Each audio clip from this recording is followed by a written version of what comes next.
Hello दोस्तों, हमारे इस टेल मी दैट चैनल में आपका स्वागत है। दोस्तों, आज का टॉपिक है ग्लोबल जेंडर गैप रिपोर्ट 2020। ठीक है, जेंडर गैप रिपोर्ट क्या है इसके बारे में आज समझेंगे और इसमें भारत का कितना स्थान प्राप्त हुआ है वो भी देखेंगे। साथ ही साथ ये देखेंगे कि जो भारत का पड़ोसी देश है उसको कितना स्थान मिला है ये ग्लोबल जेंडर गैप रिपोर्ट। ठीक है, ग्लोबल जेंडर गैप यानी कि वैश्विक लैंगिक अंतराल रिपोर्ट, इसको हिंदी में बोलते हैं दोस्तों। ठीक है, तो ये 2020 का जारी हो चुका है, उसके बारे में हम जानेंगे। तो आइए, ये जो वैश्विक लैंगिक अंतराल रिपोर्ट 2020 है यानी कि ग्लोबल जेंडर गैप जो है, या ये जो रिपोर्ट आया हुआ है, ठीक है, इसके बारे में जानने से पहले हम सबसे पहला जानेंगे कि ये लैंगिक असमानता क्या होता है। ठीक है, ये जो जेंडर गैप है, ये जेंडर गैप होता क्या है। देखिए, ये जो जेंडर गैप है इसका मतलब होता है कि जो महिलाओं के साथ भेदभाव। ठीक है, किसी भी कंट्री का यदि जेंडर गैप, जो वैश्विक लिंगा अंतराल रिपोर्ट है यानी कि ग्लोबल जेंडर गैप रिपोर्ट होता है, ठीक है, वो महिलाओं को के साथ जो भेदभाव है उसी को लेकर के ये रिपोर्ट प्रस्तुत किया जाता है। जो किसी भी कंट्री में किसी भी महिला और पुरुष के साथ, मतलब क्या उसमें गैप है, जितना पुरुष मतलब को काम करने की कैपेसिटी या किसी एरिया में है उसका उतना अधिकार है, क्या महिलाओं को भी उतना अधिकार मिला है या नहीं। ठीक है, परंपरागत रूप से समाज में महिलाओं को कमजोर वर्ग के रूप में देखा जाता है और वे घर और समाज दोनों जगहों पर शोषण और अपमान और भेदभाव से पीड़ित होती है। ठीक है, किसी भी कंट्री में। और अभी यदि हम बात करें तो महिलाओं के भेदभाव दुनिया में हर जगह अवेलेबल है। इसलिए ये जो वैश्विक लैंगिक अंतराल रिपोर्ट है वो हर देश के लिए जारी किया जाता है। इस बार का जो मतलब लैंगिक रिपोर्ट जारी किया गया है इसमें 153 देश शामिल हुए थे दोस्तों। अभी हम आगे पढ़ेंगे सारे देश के बारे में धीरे धीरे। सबसे पहला तो ये देखते हैं कि ये जो ग्लोबल जेंडर गैप इंडेक्स है इसको जारी कौन करता है। दोस्तों, ये जो global index gender gap index है यानी कि या आप ग्लोबल जेंडर गैप रिपोर्ट बोलिए या ग्लोबल जेंडर गैप इंडेक्स बोलिए, दोनों बात बराबर ही है। ठीक है, इसको जो जारी करता है वर्ल्ड इकोनॉमिक फोरम जारी करता है यानी कि WEF। ठीक है, वर्ल्ड इकोनॉमिक्स फोरम हिंदी में क्या होता है, विश्व आर्थिक मंच इसको हिंदी में बोलते हैं। तो ये प्रत्येक साल जो है वर्ल्ड इकोनॉमिक फोरम जो है सो जारी करता है। ठीक है, अब देखिए, सबसे पहला हम जानते हैं ये वर्ल्ड इकोनॉमिक फोरम क्या होता है। ठीक है, इसका क्या उद्देश्य है और ये कब बना। सबसे पहला वर्ल्ड इकोनॉमिक फोरम के बारे में जानते हैं यानी कि विश्व आर्थिक मंच के बारे में जानते हैं।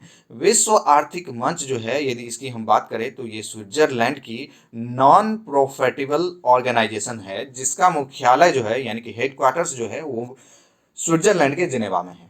और इसका मुख्य उद्देश्य जो होता है वो क्या है कि बिजनेस, पॉलिटिकल, एजुकेशन और हेल्थ से रिलेटेड और भी कई सारे एरिया को एक साथ लेकर इस क्षेत्र से रिलेटेड टॉपिक पे बात करना होता है और उसका सॉल्यूशन क्या होगा उस पर बात किया जाता है। इस मंच की शुरुआत की यदि हम बात करें तो 1971, ठीक है, 1971 में ही जेनेवा के यूनिवर्सिटी के प्रोफेसर जो है क्लॉथ सवाब ने किया था। उस वक्त इस मंच का नाम जो रखा गया था वो था यूरोपियन मैनेजमेंट फोरम। अभी जो आप देख रहे हैं जो वर्ल्ड इकोनॉमिक फोरम जो है नाम दे दिया गया, वर्ल्ड इसलिए दिया गया है कि चूंकि पूरी दुनिया इसमें भाग लेती है। ठीक है, इसलिए इसको वर्ल्ड बना दिया गया है। पहले ऐसा नहीं था, इसमें दूसरा कंट्री भाग नहीं लेता था, तो इसलिए उस टाइम में इसका नाम था यूरोपीय मैनेजमेंट फोरम।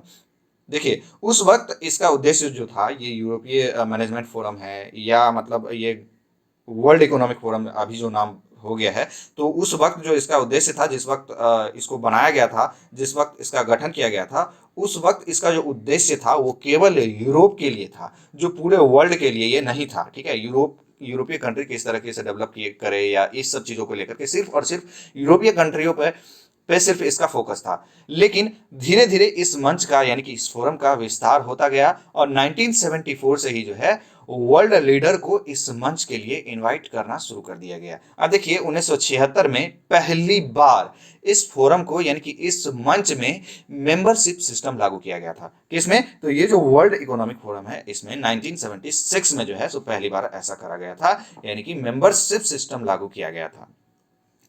चलिए अब बात कर लेते हैं ग्लोबल जेंडर गैप इंडेक्स जो में भारत की क्या स्थिति है। ठीक है, तो देखिए, ग्लोबल जेंडर गैप जो 2020 का जो लागू हुआ है यानी कि वैश्विक लिंगा अनुपात 2020 का जो लागू हुआ है, ये 17 दिसंबर 2019 को जारी किया गया है। जारी किया गया था 2020 के लिए। देखिए ये ग्लोबल जेंडर गैप इंडेक्स जो है, यानी कि ग्लोबल जेंडर गैप इंडेक्स बोलिए या ग्लोबल जेंडर गैप रिपोर्ट बोलिए, ये हर साल लागू होता है, ठीक है। 2006 से ही लागू होता है, ठीक है। 2006 में यदि हम बात करें तो 2006 में भारत की स्थिति काफी अच्छी थी, लेकिन 2020 की यदि हम बात करें तो ग्लोबल इंडेक्स रिपोर्ट में, ग्लोबल जेंडर गैप इंडेक्स में जो है भारत की स्थिति जो है सो खराब है पहले की तुलना में। 2006 में 98वें स्थान पे था भारत, लेकिन 2020 में जो है 112वें स्थान पे चला गया है। तो देखिए ये काफी कंडीशन खराब होते जा रहा है इंडिया का, ठीक है। सबसे पहला देखिए 17 दिसंबर 2019 को जो ये लागू किया गया था, हर साल लागू किया जाता है। 2020 के लिए लागू करना है तो 2019 में लागू किया गया, और 2019 के लिए लागू जो किया गया होगा वो 2018 के में लागू किया होगा। अब 2021 के लिए 2020 में लागू करेगा, यानी कि दिसंबर के आसपास में, ठीक है। तो इसलिए 2020 का जो लागू किया गया है वो 17 दिसंबर 2019 को इसको जारी जारी किया गया। और ये जो रिपोर्ट है, यानी कि ये जो ग्लोबल जेंडर गैप इंडेक्स है, ये जो रिपोर्ट है, इस रिपोर्ट में भारत 112वें स्थान पर प्राप्त किया है। अब जो रिपोर्ट 2019 के लिए था, 2019 में जो आया था, उसमें जो है सो भारत 108वें स्थान पे था। अब देख सकते हैं 2006 में भारत 98वें स्थान पे था। 2019 में जो मतलब जेंडर गैप की रिपोर्ट जो आई है, उसमें 2000 यानी कि 108वां स्थान पे भारत था। लेकिन देखिए एक साल बाद ही 2020 की यदि हम बात करें तो कहाँ 108 से 112वें स्थान पे चला गया। तो देखिए ये कंडीशन काफी काफी ज्यादा जो है सो खराब होते जा रहा है इंडिया का, ठीक है। अब आइए देखिए ये जो सूचकांक है, यानी कि ये जो इंडेक्स है, ये जो रिपोर्ट है, वो चार चीजों को लेकर के देखा जाता है, चार चीजों को करके रिपोर्ट जारी करा जाता है। जैसे कि सबसे पहला जो आप देख सकते हैं, इकोनॉमिक्स पार्टिसिपेशन एंड अपॉर्चुनिटी। कहने का मतलब है कि आर्थिक भागीदारी और अवसर महिलाओं के लिए कैसा है किसी भी कंट्री में, ठीक है, उसको देखते हुए भी ये सूचकांक जारी किया जाता है। साथ ही साथ जो है यहाँ पे शिक्षा का अवसर, यानी कि एडुकेशन आप देख सकते हैं, इसमें शिक्षा का अवसर में महिलाओं की स्थिति कैसी है। हेल्थ एंड सर्वाइवल, ठीक है, इसमें महिलाओं की स्थिति कैसी है, यानी कि स्वास्थ्य एवं उत्तरजीविका। पॉलिटिकल इम्प्रूवमेंट, ठीक है, यानी कि राजनीतिक सशक्तिकरण में महिलाओं की भागीदारी कैसा है किसी भी कंट्री का, ठीक है, वो सब को देखते हुए जो है ये रिपोर्ट जारी करा जाता है। किसी भी कंट्री का यदि रिपोर्ट यदि देखा जाता है तो उसमें ये चार चीज देखा जाता है महिलाओं की स्थिति के लिए, ठीक है। यदि इंडिया की यदि बात करें तो पॉलिटिकल इम्प्रूवमेंट में इंडिया की स्थिति काफी खराब है। थोड़ा बहुत अगर अच्छा है इंडिया का तो वो है हेल्थ एंड सर्वाइवल में, ठीक है। इसमें थोड़ा बहुत मतलब देखा जाता है कि इक्वलिटी है, वो भी थोड़ा बहुत, पूरी तरीके से तो नहीं है, थोड़ा बहुत देखा जाता है इंडिया में। तो इसमें तो इंडिया ने काफी इंप्रूवमेंट कर रखा है। लेकिन बाद बाकी ये जो आप देख सकते हैं, ये तीनों चीज में इंडिया की कंडीशन काफी ज्यादा खराब है पहले की तुलना में। अब देखिए, अब बात करते हैं कि रैंक ऑफ कंट्रीज, यानी कि कौन सी कंट्री का कितना रैंक है और क्या कंडीशन है उसकी। तो देखिए सबसे खराब कंडीशन की यदि बात करें तो वो यमन का है, ठीक है। जैसा कि मैंने बताया कि ये जो रिपोर्ट इस बार की जो जारी किया गया है, इसमें 153 देश शामिल किया गया था, और इसमें 153वें स्थान पे कौन है तो यमन है। तो काफी खराब यमन का है। और दूसरा यदि हम बात करें तो वो इराक का है, जो कि 152वें स्थान पे है। और पाकिस्तान का यदि बात करें तो पाकिस्तान 151वें स्थान पे है। यानी कि ये तीन ऐसा कंट्री जो है जिसकी कंडीशन काफी ज्यादा खराब है। अब देखिए उन कंट्री की बात करते हैं जिसकी कंडीशन काफी ज्यादा अच्छा है, यानी कि महिलाओं और पुरुष में दोनों में भेदभाव जो है बहुत ही कम है और दोनों बराबर है। तो वो सबसे पहले स्थान पे है वो आइसलैंड है, ठीक है। आइसलैंड जो है पहले स्थान पे है दोस्तों। और दूसरे स्थान पे बात करें तो वो नॉर्वे है, तीसरे स्थान पे जो है फिनलैंड, और चौथे स्थान पे स्वीडन, और पांचवें स्थान पे यदि बात करें तो वो निकारागुआ है, ठीक है। ये पांच कंट्री ऐसा देख रहे हैं जिसकी कंडीशन काफी अच्छी है दोस्तों। इसमें महिला और पुरुष के बीच जो जेंडर गैप है वो काफी कम है, इक्वलिटी है दोनों में, ठीक है। इसलिए इस देश की जो कंडीशन है वो काफी अच्छा है इन चीजों में। अब आइए भारत के पड़ोसी देश की बात करते हैं। जो भारत के पड़ोसी देश जो है उसका क्या कंडीशन है।